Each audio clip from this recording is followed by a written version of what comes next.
भाई मोटा अनाज श्री अन्न मिलेट्स इसकी खेती है। और श्री अन्न के बारे में ज़्यादातर लोग जानते ही होंगे, जान रहे होंगे। पिछले 1 साल से प्रधानमंत्री जी इसका काफ़ी प्रचार कर रहे हैं। और हमारा अपना अनुभव ये है, लखनऊ में हमारा इसका एक आउटलेट है। तो बहुत सारे लोग ऐसे आते हैं जिन्होंने कहा कि पिछले 2 महीने मतलब 2 महीने में उनकी इंसुलिन खत्म छूट गई। जो भयंकर डायबिटीज थे उन्होंने मिलेट्स खा के, मोटा अनाज खा के अपनी डायबिटीज नियंत्रित कर ली।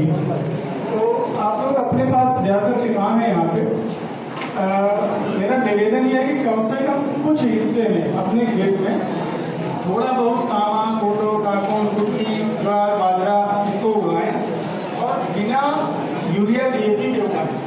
फिर उसका स्वाद देखिए, उसका असर देखिए और कोशिश करिए कि जो कुछ भी उगाएं थोड़ा हिस्सा अपने जो परिवार खाने के लिए है बिना खाद पास के करिए, प्राकृतिक खेती करिए, गौ आधारित खेती करिए। फिर आप देखेंगे कि आपके परिवार का जो दवाई का खर्चा है, बहुत सारे लोग ऐसे हैं जिनके परिवार में अनाज से कई गुना ज़्यादा दवाई का खर्चा है। अगर अनाज का खर्चा 1000 रुपया तो दवाई का खर्चा 5000 रुपया। तो आपके दवाई के खर्चे बचेंगे और आप स्वस्थ रहेंगे।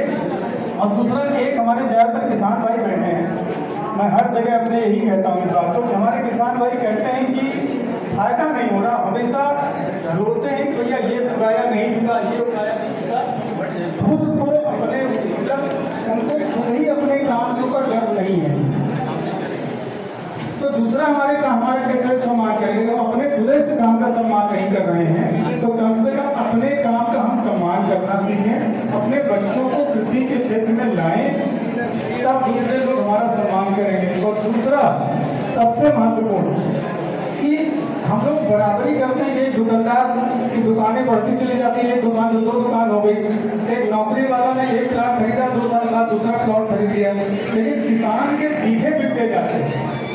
जब उसके घर में शादी ब्याह होगी, 1 बीघा बिक गया, 2 बीघा बिक गया। घर में कोई बीमारी हारी हो गई, 1 बीघा 2 बीघा बिक गया। इसका कारण आप लोग समझ में आता है? किसी के कारण केवल ये है कि हम अपना 100% अपने खेती किसानी को नहीं देते हैं। दुकानदार सुबह 9 बजे शटर उठाता है, रात में 9 बजे शटर गिराता है, फुल टाइम 12 घंटे दुकान पर बैठता है। तो दुकान में जब घुसता है दुकान के, और हम कितनी बार अपने खेत में जाके अपने खेत की मिट्टी को, कभी नहीं शायद। लेकिन अगर आपको याद होगा 20, 30, 40 साल पहले लोग नंगे पैर खेत में जाना पसंद करते थे। गौशाला में जाते थे, वो जूता पहन के गौशाला में नहीं जाता था। तो जब तक हम अपने काम का खुद सम्मान नहीं करेंगे, दूसरे को सम्मान नहीं करेंगे, पहली चीज। और जब तक 100% अपने खेती किसानी को हम नहीं देंगे, ना हमको बरकत होगी, ना फायदा होगा। बस ये समझें। नौकरी वाला आदमी भी नौकरी जाता है, 10 बजे जाता है, 5 बजे आता है, तब तक फुल टाइम बैठा रहता है, कुछ ना कुछ काम करता है। और हमारे यहाँ जब खाली टाइम होता है, हम लोग गसबाजी करते हैं, पत्ते खेलते हैं। खेती को पार्ट टाइम मानते हैं, तो उसी तरीके से पार्ट टाइम पैसा आता है। जिस दिन फुल टाइम खेती को करने लगेंगे, किसान जो हमारी पहले कहावत थी उत्तम खेती, वो खेती उत्तम हो जाएगी और हम लोग भी फायदे लेंगे।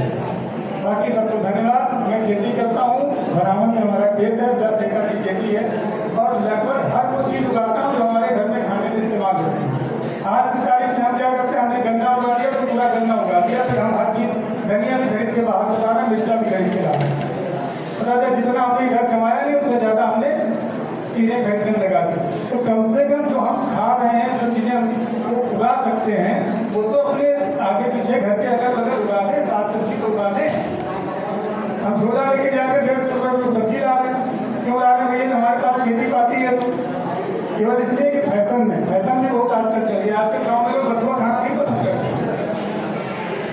हम लोग साग खाना पसंद नहीं करते, क्योंकि लगेगा कि तो बथुआ नहीं है, साग नहीं है।